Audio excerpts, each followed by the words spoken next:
प्यारे दर्शकों नमस्कार। तारीख आज 31 मार्च 2026, दिन मंगलवार, हिंदी तिथि चैत्र माह शुक्ल पक्ष त्रयोदशी।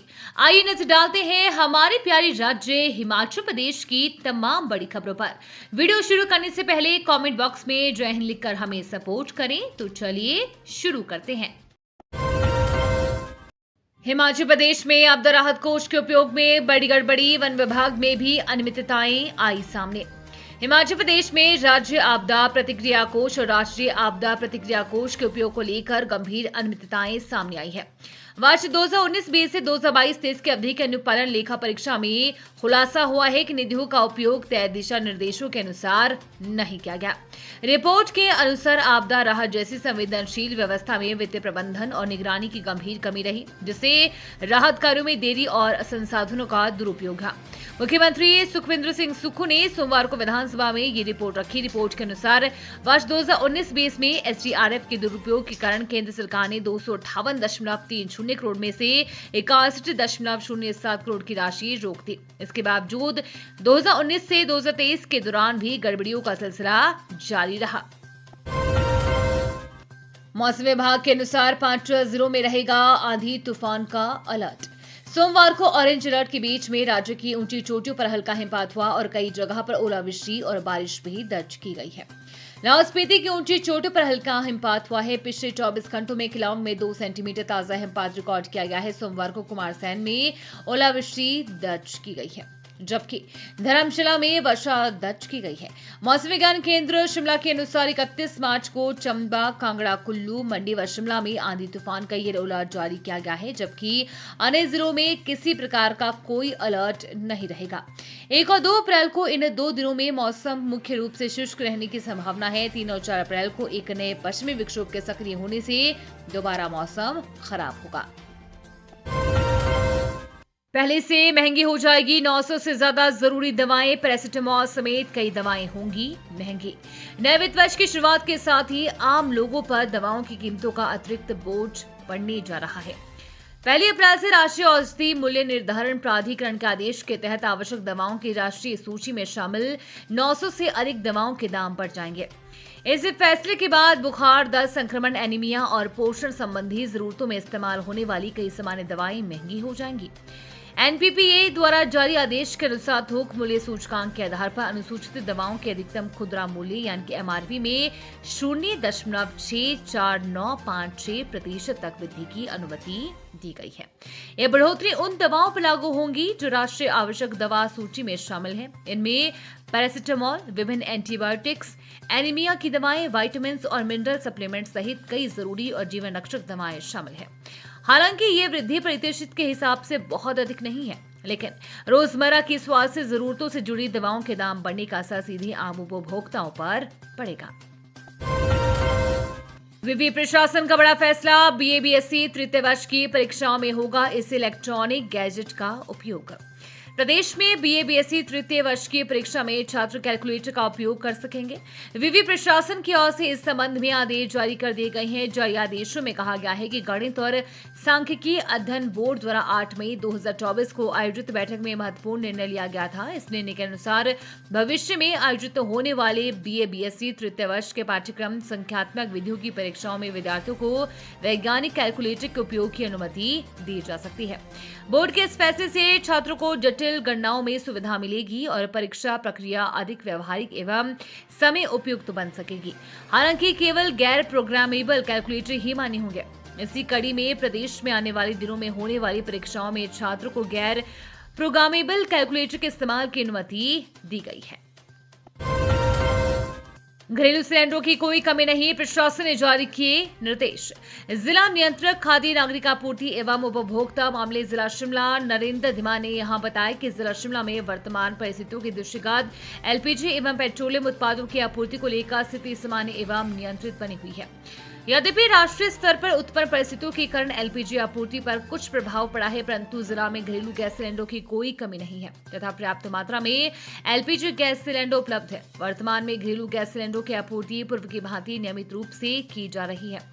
उन्होंने बताया कि राज्य सरकार के निर्देशानुसार व्यावसायिक गैस सिलेंडरों की आपूर्ति को भी सुचारू किया गया है तथा अब व्यावसायिक सिलेंडर की आपूर्ति 50% आरंभ कर दी गई है। जिला के होटल, रेस्टोरेंट एवं अन्य व्यावसायिक प्रतिष्ठानों को पर्याप्त मात्रा में व्यावसायिक सिलेंडर उपलब्ध करवाए जा रहे हैं। पेंशनरों के हक नहीं दिए तो सरकार को सत्ता से उखाड़ देंगे। शिमला के चौड़ा मैदान में गरजे रिटायर्ड कर्मचारी। हिमाचल प्रदेश पेंशनर संयुक्त संघर्ष समिति ने सुक्खू सरकार के खिलाफ मोर्चा खोल दिया है। पेंशनरों ने विभिन्न लंबित वित्तीय देनदारियों का भुगतान न होने पर चौड़ा मैदान में धरना प्रदर्शन किया। सुक्खू सरकार को चेताया कि अगर सरकार ने पेंशनरों की देनदारियों को अदा नहीं किया तो वो सरकार को सत्ता से उखाड़ फेंकेंगे। पेंशनरों ने बताया कि सुक्खू सरकार पिछले 3 वर्ष से 1 जनवरी 2016 से 31 जनवरी 2022 के रिटायर्ड हुए पेंशनर्स के साथ सौतेला व्यवहार का ग्रेच्युटी और लीव इनकैशमेंट नहीं दिया है।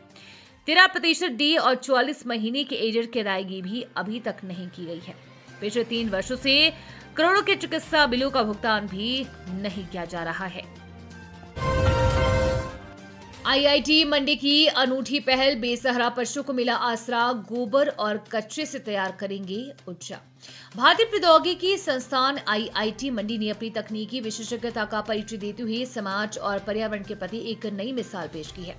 संस्थान अब न केवल शोध का केंद्र है बल्कि बेसहारा पशुओं के लिए एक शक्ति केंद्र के रूप में उभर रहा है। कटौला कमांद मार्ग पर बेसहारा पशुओं की समस्या को हल करते हुए संस्थान ने उन्हें आश्रय और उपयोगिता से जोड़ने की क्रांतिकारी योजना शुरू की है। आईआईटी के कैंपस में 20 किलोवाट क्षमता का बायोगैस वेस्ट पावर प्लांट स्थापित किया जा रहा है। ये प्लांट तकनीक का एक उत्कृष्ट उदाहरण होगा जहां गाय के गोबर से मीथेन गैस बनाई जाएगी। इस मीथेन को आधुनिक प्रक्रियाओं के माध्यम से हाइड्रोजन में बदला जाएगा और अंततः हाइड्रोजन तेल का निर्माण किया जाएगा। ये कदम संस्थान को हरित ऊर्जा के क्षेत्र में आत्मनिर्भर बनाने की दिशा में एक बड़ा मील का पत्थर साबित होगा। माइनिंग पर ट्रैक्टर का नहीं होगा चालान, सीएम सुक्खू का बड़ा बयान। हिमाचल में नदियों की ड्रेजिंग होगी। बरसात के मौसम में नुकसान पहुंचाने वाली नदियों की सरकार ड्रेजिंग करेगी। इसके लिए राज्य सरकार ने ड्रेजिंग पॉलिसी तैयार की है। वन निगम को इस कार्य को सौंपा गया है। कुल्लू से पैरेड आधार पर ब्यास नदी से ड्रेजिंग की शुरुआत होगी। यदि प्रयोग सफल रहा तो इसे दूसरे चरण में मनाली सहित अन्य स्थानों पर ड्रेजिंग का कार्य किया जाएगा।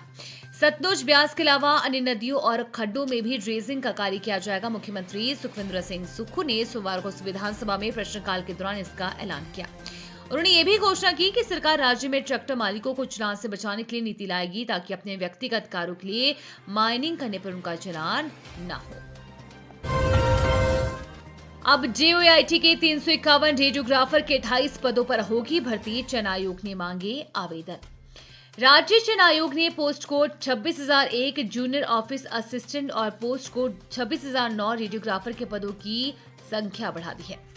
आयोग ने post code 26,001 junior office assistant के लिए निदेशालय से 117 अतिरिक्त पदों को भरने की मांग की गई है। ऐसे में अब post code 26,001 junior office assistant के कुल पद 351 हो गए हैं। पहले 234 पदों पर भर्ती की जानी थी, अब 117 पद और जोड़े गए हैं।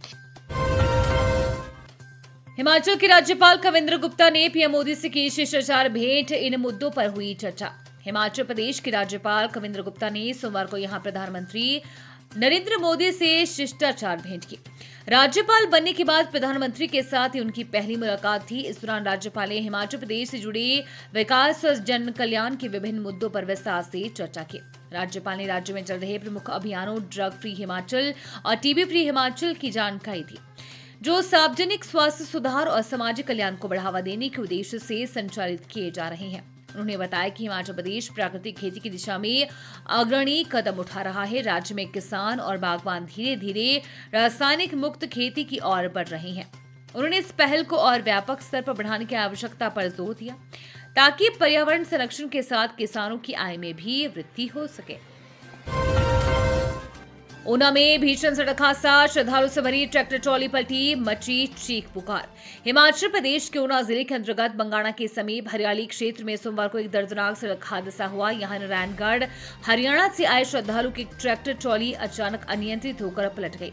ऐसे हादसे में बच्चों और महिलाओं सहित करीब 10 लोग घायल हुए हैं, जिनमें से एक व्यक्ति की नाजुक स्थिति को देखते हुए उसे पीजीआई चंडीगढ़ स्थानांतरित किया गया है। तो ये थी आज की फटाफट खबरें। हम मिलेंगे अगले बुलेटिन में, तब तक के लिए धन्यवाद। जय हिंद।